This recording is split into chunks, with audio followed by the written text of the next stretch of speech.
మరి ఆ చట్టాన్ని మీ ప్రభుత్వం సవరించవచ్చు కదా. ఒక ముఖ్యమంత్రి చట్టం తెచ్చినప్పుడు ఇంకొక ముఖ్యమంత్రి ఆ చట్టాన్ని సవరించవచ్చు కదా. దేశ ప్రజలకు తెలుసు, రాష్ట్ర ప్రజలకు తెలుసు.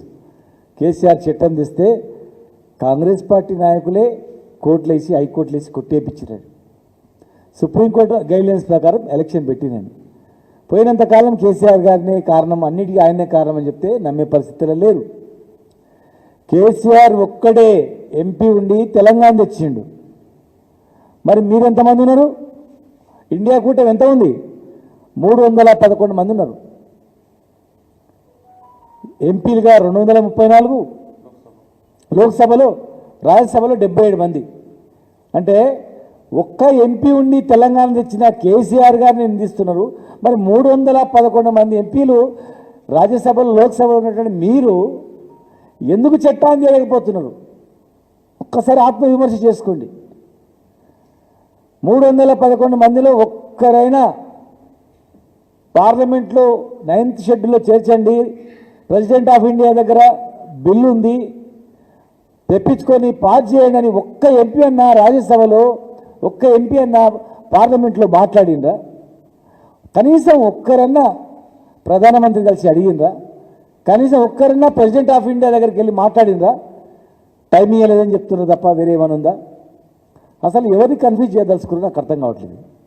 ఎవరిని మోసం చేయదలుచుకున్నారు? బీసీ కమిషన్ వేసినారు, తప్పంటే డెడికేటెడ్ కమిషన్ వేసినారు. మళ్ళీ మేము తప్పు కరెక్ట్ చేయాలని చేయలేదు, ఉన్న బీసీల సంఖ్య తక్కువ చూపించారు. మీరు చట్టం తీసుకొచ్చిండ్రు, అసెంబ్లీలో బిల్లు పాస్ చేసిండ్రు, 2 బిల్లులు. ఒకటి ఉద్యోగాలు, ఒకటి రాజకీయంగా. 2 గవర్నర్ ద్వారా రాజ్యసభ మన ప్రెసిడెంట్ ఆఫ్ ఇండియాకు పంపిండ్రు.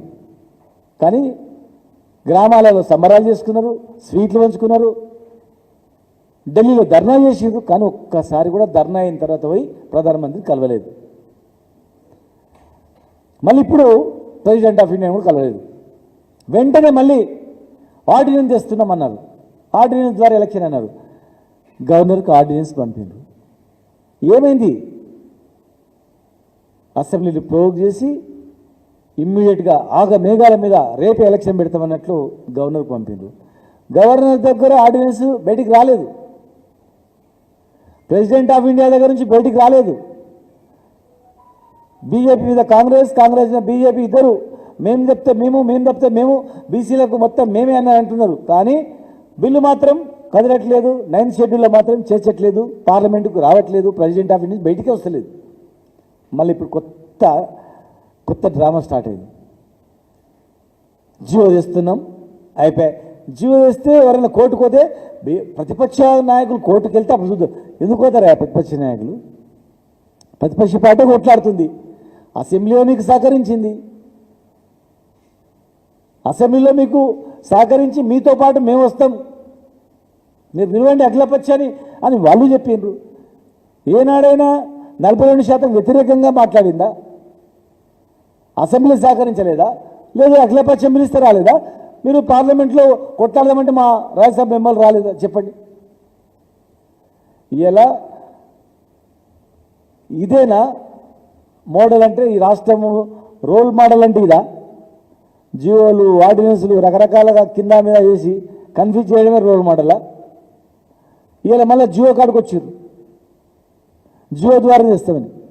మేము మా పార్టీ నుంచి మేము చెప్తున్నాం. ఇంతకుముందు ఎంతో సుదీర్ఘ అనుభవం మా రమణన్న మేము అందరం కూడా ఆలోచన చేసినాం.